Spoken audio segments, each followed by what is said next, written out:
अस्सलाम वालेकुम, नमस्ते, सत श्री अकाल, हेलो एवरीवन।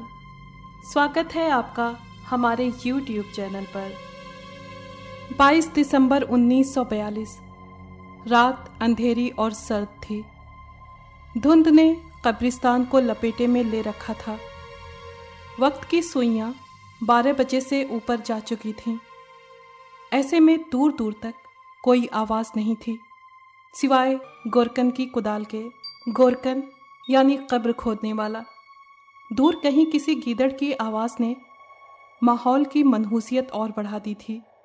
तभी गोरकन ने लम्हा भर रुककर अपनी सांस बहाल की थी और धुआं छोड़ती हुई उसकी सांस जैसे धुंध में जम गई थी। ससुरी को आज ही मरना था। गोरकन ने बड़बड़ाते हुए भड़ास निकाली और जिस्म पर अट जाने वाली मिट्टी को छाड़ा। कुछ गहरी सांसें लेने के बाद वो दोबारा अपने काम में जुट गया। कच्ची सड़क पर दूर तक उड़ती धुंध के सिवा कुछ दिखाई नहीं देता था। उस मुसाफिर के सख्त बूटों की आवाज़ रास्ते में आने वाले कंकरों पत्थरों से टकरा रही थी। उसे मांगरो शाम को ही पहुंच जाना चाहिए था, लेकिन रास्ते में रेलगाड़ी खराब हो गई और झटकों के जोर पर आगे बढ़ते बढ़ते अब ये बोर सफ़र एक स्टेशन पहले उस वक्त ख़त्म हुआ जब रेल ने और आगे बढ़ने से इनकार कर दिया। इसलिए वो सामान उठाए पैदल ही चल पड़ा, क्योंकि रात होती देखकर कोई तांगे वाला उस तरफ जाने को तैयार नहीं हुआ था। एक फॉरेस्ट ऑफिसर होने की वजह से उसे वीरान रास्तों और जंगलों का कोई डर नहीं था, लेकिन फिर भी इस लंबे कच्चे पक्के रास्ते पर पैदल सफ़र करते हुए वो कुछ अजीब सा महसूस कर रहा था। एलन ने एक लम्हा रुककर हाथ में पकड़ी मोटी टॉर्च की रोशनी रास्ते पर फेंकी। आबादी अभी भी नज़रों से ओझल थी, जबकि कच्ची सड़क बल खाती हुई आगे तक कहीं धुंध में गुम हो रही थी। उसे अब शक गुजरा कि वो रास्ता भटक चुका है। ये काफ़ी परेशानी की बात तो थी, लेकिन ऐसी नहीं कि वो डर महसूस करता। लेकिन एक बात वो काफ़ी देर से महसूस कर रहा था। स्टेशन से बाहर निकलकर जब से एलन ने इस सड़क पर कदम रखा था, लगातार उसके साथ कोई था, लेकिन वो जो कोई भी था उसकी नज़रों से छुपकर सफ़र जारी रखे हुए था। एलन को इस बात का अंदाज़ा इसलिए था कि जो ही उसके कदम रुकते अपने आसपास उसे महसूस होता कि वो दूसरा वजूद भी जैसे थम जाता, और जैसे ही वो आगे बढ़ता फिर कोई अनदेखा वजूद उसके पीछे चल पड़ता। एलन ने कन अखियों से अनजान बनते हुए मुड़ कर देखा, मगर नाकाम रहा। उसके पीछे गहरी धुंध के सिवा कुछ नहीं था। अजीब सी खुशबू थी जो उसके साथ साथ सफ़र कर रही थी। पहले पहल उसे सिर्फ क्यूरोसिटी थी, फिर किसी दुश्मन का एहसास, और अब आखिर में वो सिर्फ उलझन महसूस कर रहा था। लगता है किसी भूत की औलाद है जो रात के इस पहर मेरे पीछे पड़ गया है, एलन ने तंजिया अंदाज में सोचा। इस सोच की वजह उसका दोस्त शैनल फॉस्टर था, जो इन बातों पर न सिर्फ यकीन रखता था बल्कि कई एक किस्से भी सुना चुका था। एक किस्सा तो एलन को अब भी याद था। मेस में खाने के बाद बैरक में रात सोने से पहले वो अक्सर ऐसे किस्से कहानियां लेकर बैठ जाता था। शैनल ने अपने दादा की कहानी सुनाते हुए बताया था कि वर्ल्ड वार 1 में उसके दादा फ्रेडरिक ब्रिटिश आर्मी में रिक्रूट की हैसियत से शामिल थे। एक रात उन्हें अपने सीनियर्स के लिए खाना पहुंचाना था। सीनियर्स का ठिकाना सरहद के आखिरी सिरे पर एक मकान में था।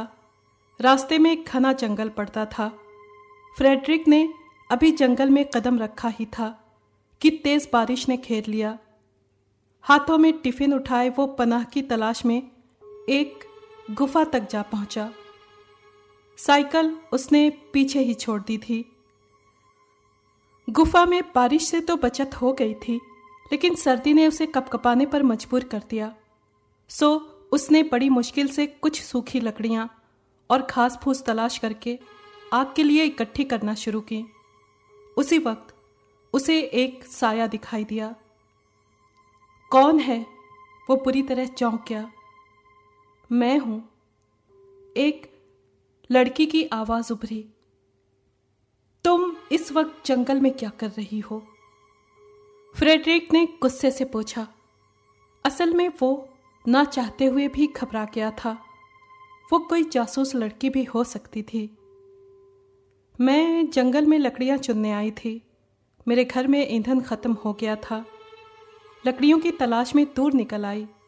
वापस घर जा रही थी कि बारिश शुरू हो गई। क्या तुम बारिश रुकने तक मुझे यहाँ ठहरने की इजाज़त दे सकते हो? उसने रिक्वेस्ट की।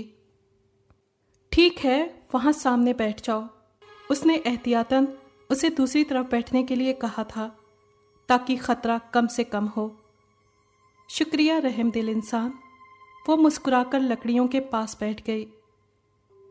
बिजली की चमक में फ्रेडरिक ने देखा लड़की की आंखें छोटी छोटी और लाल थीं।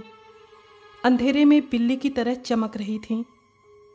उसकी रंगत सफ़ेद और बाल भूरे झाड़ियों जैसे थे। अलबत्ता देखने में खूबसूरत लग रही थी। उसने हरा फ्रॉक पहन रखा था। उसके पांव बड़े बड़े और साफ थे, लेकिन हैरान करने वाली बात यह थी कि उसके पैरों में न जूते थे और न उसका जिस्म भीगा हुआ था, जबकि बारिश मूसलाधार बरस रही थी। खुद फ्रेडरिक पूरी तरह भीग चुका था। तो क्या वो कोई भूत प्रेत थी? इस भयानक ख्याल ने फ्रेडरिक को लरजा दिया, मगर उसके साथ ही दूसरा ख्याल बिजली की तरह उसके दिमाग में कूदा था। फ्रेडरिक, अगर जान बचाना चाहते हो तो नॉर्मल रहो। फ्रेडरिक ने खुद को अलर्ट किया। एक बार फिर बिजली जोर से चमकी। फ्रेडरिक की उससे आंखें चार हुईं। वो मुस्कुरा दी। फ्रेडरिक को उसकी मुस्कुराहट बड़ी घिनौनी और आंखों में डरावनापन नजर आया, लेकिन जवाब में वो बड़ी कोशिश से मुस्कुरा दिया। अपने बचाव के लिए वो आइडिया सोच रहा था कि हाथ में पकड़े पत्थरों पर उसकी नज़र पड़ी और फ्रेडरिक को एक रास्ता सुझाई दे गया। उसने तेजी से पत्थर आपस में रगड़े। एक शोला सा निकला और घास फूस ने हैरत अंगेज तौर पर आग पकड़ ली। मगर उसके साथ ही एक और घटना घटी। वो चुड़ैल दहाड़ कर गार की दीवार से जा लगी। उसके बाल सूखी डाल की तरह अकड़ गए। आंखों के डोरे खून उगलने लगे। चेहरे की खूबसूरती झुलसी राख की तरह खौफनाक हो गई। उसकी ये हालत देखकर फ्रेडरिक का दिल बाहर को आने लगा। असल में उसका डरावना रूप देखकर फ्रेडरिक के होश उड़ गए थे। लेकिन इससे पहले कि वो चुड़ैल दहाड़ती हुई फ्रेडरिक के गर्दन में अपने लंबे दांत गाड़ देती, फ्रेडरिक ने जलती लकड़ी का सिरा खींचकर उसके चेहरे पर झोंक दिया। डायन की मनहूस आवाज जंगल में गूंजी और फ्रेडरिक ने आव ताव देखे बगैर शोले उस पर उछालने शुरू कर दिए। एक खौफनाक आग ने चुड़ैल को लपेट में ले लिया। वो बुरी तरह गार की दीवारों से टकराती हुई वहीं राख हो गई और बदबू इस कदर फैल गई कि फ्रेडरिक की सांस रुकने लगी। वो सर्दी और बारिश की परवाह किए बगैर भागता रहा। तेज बारिश सुइयों की तरह उसके जिस्म में धंस रही थी, मगर डर के असर में वो दौड़ता रहा, यहाँ तक कि वो पैदल ही अपने सीनियर्स तक जा पहुंचा। लेकिन उसके बाद वो बेहोश हो गया। कई दिन तक उसका बुखार उतरने का नाम नहीं लेता था। सब उसकी हालत से बहुत परेशान थे। कोई नहीं जानता था कि वो किन हालात से गुजर कर आया है। कई दिन के इलाज के बाद जब उसे होश आया तो उसने अपनी कहानी सुनाई। किसी ने उसकी आपबीती पर यकीन किया और किसी ने हंसी में उड़ा दिया। लेकिन इसके साथ ही एक और अजीब बात भी थी। जिन लोगों ने भी उसकी कहानी का यकीन नहीं किया, उनकी मौत अजीब और रहस्यमयी हालात में हो गई थी। तो तुम चाहते हो हम इस बकवास कहानी पर यकीन करें? एलन ने सबसे पहले मुंह खोला था। उसे शुरू से ही शैनेल के इन किस्सों से चिढ़ थी, जबकि उसके बाकी साथी बड़े इंटरेस्ट और शौक से उसकी कहानियां सुनते थे। क्या तुम इसे झुठला रहे हो? शैनेल इस तरह घबराया जैसे उसने आज ही एलन को खो दिया हो। मैं तुम्हें झुठला नहीं रहा, लेकिन हाँ, तुम्हारी इस कहानी को सिर्फ एक किस्सा समझता हूं। ये एक बेड टाइम स्टोरी से ज्यादा कुछ भी नहीं है। एलन ने कंबल लपेटा और शैनेल की तरफ से करवट ले ली, जैसे वो अब सोना चाहता हो। शैनेल ने अफसोस भरी नजरों से उसे देखा। जैसे तुम्हारी मर्जी दोस्त, लेकिन मैं दुआ करूंगा तुम्हारी जिंदगी में जल्द कोई परी आए जो शादी के बाद चुड़ैल साबित हो। इतना कहकर वो सोने चल दिया था। एलन को अंदाजा नहीं हुआ कि शैनेल खुद किस हद तक इस बात पर यकीन रखता था। भूत का बच्चा। शैनेल की बेहुदा कहानी के साथ वो सर झटक कर ख्यालों से चौंका, लेकिन उसे अचानक रुकना पड़ा। उसके सामने बहुत बड़ा कब्रिस्तान था, यानी आगे का सफर वो कब्रिस्तान से गुजर कर ही जारी रख सकता था। अगर यहां कब्रिस्तान है तो जरूर आबादी भी यहीं कहीं होनी चाहिए। ये सोचकर एलन ने कब्रिस्तान की चारदीवारी में कदम रख दिए। चिकनी मिट्टी में पैर धंस रहे थे। ऊंची नीची कब्रों से बचता हुआ वो सामान उठाए आगे बढ़ रहा था, लेकिन अचानक उसकी टॉर्च खामोश हो गई। एलन ने उसे ठोक बजाकर जलाना चाहा, लेकिन शायद उसकी बैटरी जवाब दे गई थी।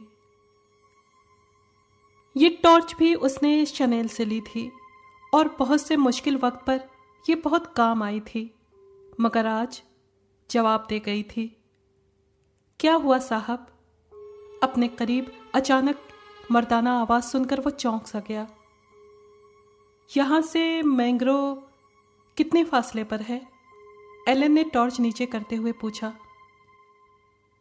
वो आदमी मिट्टी में अटा हुआ था। कपड़े और चेहरे मोहरे से देहाती नजर आता था। उसका चेहरा बहुत ही खौफनाक था, यहां तक कि उसकी बड़ी बड़ी जर्द आंखों ने एलन के जिस्म में झुरझुरी सी पैदा कर दी थी। मैंग्रोव?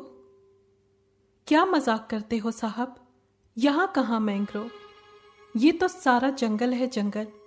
उसने हंसकर कहा तो उसके गंदे दांतों की नुमाइश हो गई, जिससे वो कुछ और घिनौना नजर आने लगा। ये कौन सी जगह है? एलन ने उससे बहस करने के बजाय काम की बात पूछी।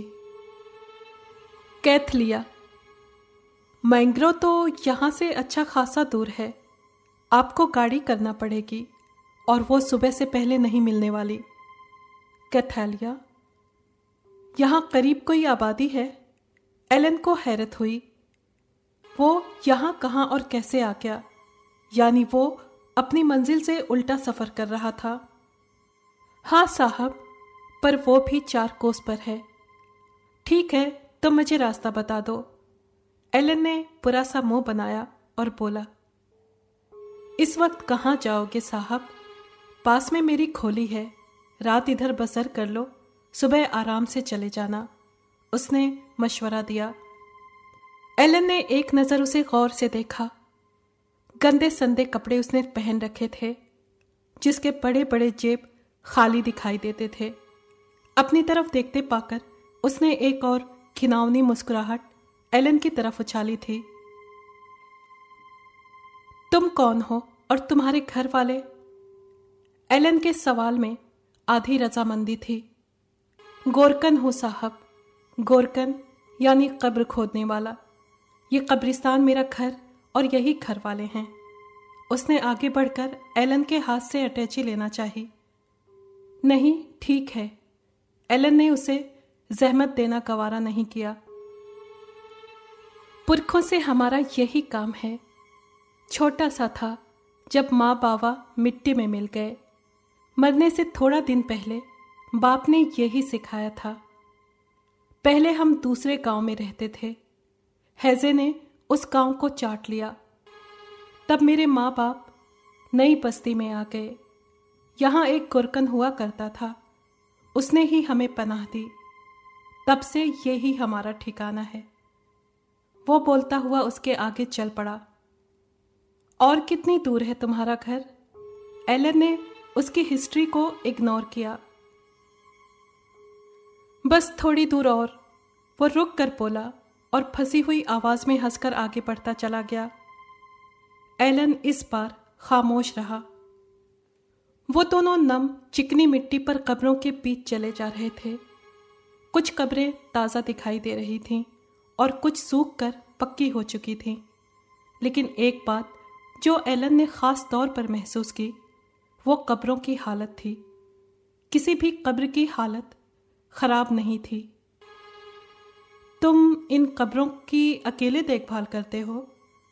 एलन पूछे बगैर नहीं रह सका। हाँ साहब, ये पहला जवाब था जो उसने छोटा सा दिया था। ये है मेरा गरीब खाना। और उसने दांत निकाले। एलन को कोफ्त हुई। न जाने उसकी मुस्कुराहट में क्या बात थी जो एलन पर अब तक अच्छा असर नहीं छोड़ सकी थी। छोटी सी झोपड़ी में ज्यादा कुछ नहीं था। एक संदूक, कुछ औजार और मिट्टी का चूल्हा जो झोपड़ी से बाहर था। बैठने सोने के लिए बस चटाई दिखाई दी। एलन माहौल का जायजा ले रहा था जब गुरकन ने उससे दोबारा कहा, आप बैठो साहब, मैं आपकी पेट पूजा का बंदोबस्त करता हूं। इसकी जरूरत नहीं। एलन ने उसे रोका। ऐसे कैसे साहब, सर्दी पड़ रही है। अभी सूप लाता हूं, फिक्र ना करो, अभी आया, वो कहकर बाहर निकल गया। एलन ने अपना बाजू सर के नीचे रखा और चमड़े के जूते उतारे बगैर लेट गया। अटैची उसके पास ही रखी थी। बाहर अब हवा तेज चलने लगी थी। गिदड़ों की आवाज़ों में हवा की शान भी शामिल हो रही थी। गोरकन का नाम पूछने की उसने ज़रूरत महसूस नहीं की थी।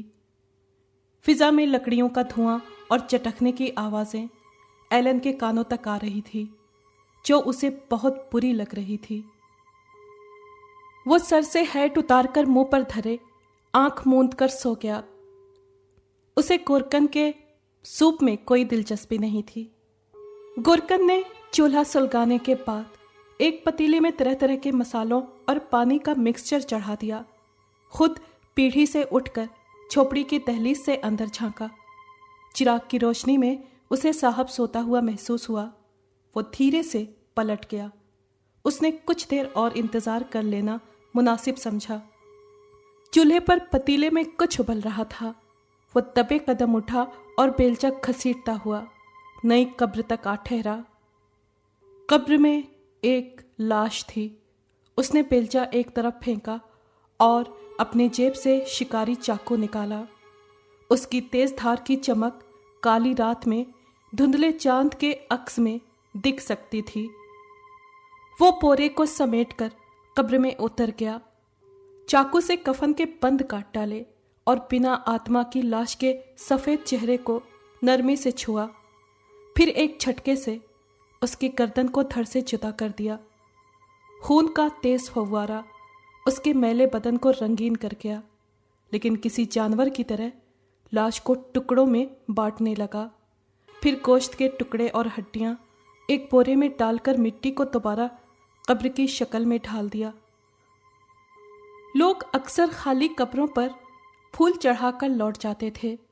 इन आधी अधूरी लाशों के राज इन लाशों के साथ ही दफन रहते थे। गोश्त से भरा बोरा कमर पर लादे अब गोरकन के कदम वापसी की राह पर थे। वो दहलीज तक आया। एलन बेखबर सो रहा था। गोरकन के हाथ में सूप से भरा प्याला था जिससे धुआं उठ रहा था। अलबत्ता धुएं की बू बड़ी अजीब सी थी। साहब, सूप। उसने 2-1 आवाज़ें दी मगर नतीजा बरामद नहीं हुआ।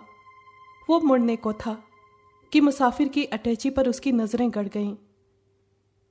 उस वक्त वो बिल्कुल भी मासूम देहाती दिखाई नहीं देता था। उसने खामोश कदम उठाए और उसके सर पर जा खड़ा हुआ और धीरे से अटैची को खींचा। मुसाफिर की बॉडी में कोई हलचल पैदा नहीं हुई। शायद वो ज़्यादा ही लंबा सफ़र तय करके आया था कि घोड़े गधे सब बेच कर सो रहा था, इससे बेखबर कि मौत उसके सर पर नाच रही है। वो एक बार फिर फंसी हुई आवाज़ में हंसा। उसने अटैची खींचकर अपने सामने रख ली और उसे चाकू से खोलने की कोशिश करने लगा। अंग्रेजी बाबू से पहली बार वास्ता पड़ा था, उसे कैसे हाथ से जाने देता। थोड़ी कोशिश के बाद अटैची का कुंडा ताले समेत बेआवाज उखड़ गया। कुरकन की आंखों में चमक आ गई। ऐसा बढ़िया शिकार तो पहली बार हाथ लगा था, मगर अगले ही लम्हे वो सांस लेना भूल गया। अटैची में कपड़ों के नीचे एक सर उधड़ा पड़ा था। शक्ल किसी अंग्रेज की मालूम होती थी और साथ अंग्रेजी वर्दी पर कोई नाम फॉस्टर शेनिल लिखा था। धप, गोरकन की लाश उसके सामने पड़ी थी। एलन ने बेलचा फेंका और उसकी गर्दन में दांत काट दिए। काफी देर बाद गोरकन का चेहरा जर्द और फिर सफेद होकर कच्ची जमीन पर गिर पड़ा। तब उसने अटैची में सामान सही किया और पीठ की तरफ मुंह करके बोला, आ जा ऐ मेरी दोस्त। एक चमगादड़ पेड़ से उड़ती हुई आकर एलन के कंधे पर बैठ गई। उसकी लाल आंखें गोरकन के मुर्दा शरीर पर थीं, जो लट्ठे की तरह सफ़ेद था। एलन सामान उठाए अगले सफ़र पर रवाना हो गया। अब खुशबू उसके कंधे से फूट रही थी। अगर आपको ये कहानी पसंद आई है तो प्लीज़ लाइक और शेयर करें और कमेंट बॉक्स में अपनी राय का इजहार कीजिए। अगर आपने हमारे चैनल को अभी तक सब्सक्राइब नहीं किया है तो प्लीज़ सब्सक्राइब कर लें और बेल आइकन को प्रेस कर दें ताकि आने वाली हर कहानी का नोटिफिकेशन आपको मिल सके। शुक्रिया।